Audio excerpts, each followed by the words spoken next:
Hello বন্ধুরা, আসসালামু আলাইকুম। সবাই কেমন আছেন?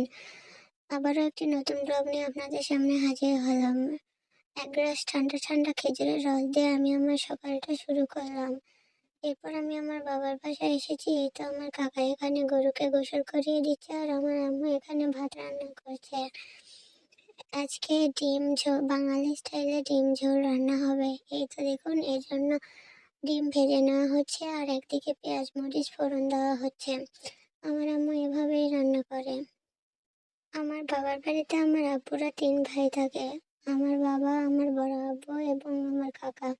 আজকে আমি আমার কাকাদের বাড়িতে পিঠার দাওয়াত খাবো। চলুন আপনাদের সঙ্গে শেয়ার করব আমরা কিভাবে বাড়িতে মিষ্টি পুলি পিঠা বানাই। চলুন আপনাদের সঙ্গে শেয়ার করা যাক। তার আগে আপনাদেরকে বলে রাখি, আমাদের ভিডিও যদি আপনাদের কাছে ভালো লাগে প্লিজ লাইক কমেন্ট করে আমাদের চ্যানেলটা সাবস্ক্রাইব করবেন। এই তো এখানে আমার আম্মুর রান্না প্রায় শেষের দিকে। আর এই তো দেখুন, আমার ছোট ভাই জয় এখানে তার পোষা কুকুরকে খাবার দিচ্ছে।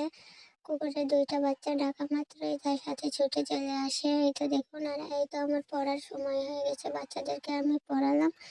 পড়াশোনা শেষ, এখন আমি আমার চাচির সাথে পিঠা বানাবো, পিঠা বানানোর কাজে হেল্প করবো। এই তো দেখুন, এখানে চালের গুঁড়ি সেদ্ধ করে নেওয়া হচ্ছে আর একদিকে নারকেল কুড়িয়ে নেওয়া হচ্ছে, পিঠা বানানো হবে। এই তো আমার চাচি এখানে পিঠার ছাঁচ তৈরি করে দিচ্ছে গোল গোল করে, আর আমি পিঠাগুলো বানাচ্ছি। আমি তেমন ভালো পিঠা বানাতে পারি না, তবুও চেষ্টা করছি আর কি হয় নাকি। শীত আসলে আমাদের বাড়িতে এসব রসপুলি পিঠা বেশ অনেকবারই খাওয়া হয়। এছাড়াও আরো বিভিন্ন রকমের পিঠাপুলি আমাদের বাড়িতে বানানো হয়, যেমন খেজুর পিঠা, নকশি পিঠা,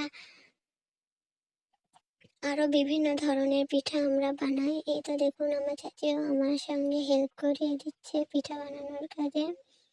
আমিও বানাচ্ছি, চাচিও বানাচ্ছে। আমাদের এখানে কাঁচা নারকেল দিয়ে এইসব পিঠা বানানো হয়, আবার ভাজা নারকেল দিয়েও বানানো হয়, কিন্তু কাঁচা নারকেলটা বেশি স্বাদ। এই তো পিঠা বানানো শেষ, এখন সব পিঠা ভেজে নেওয়া হচ্ছে।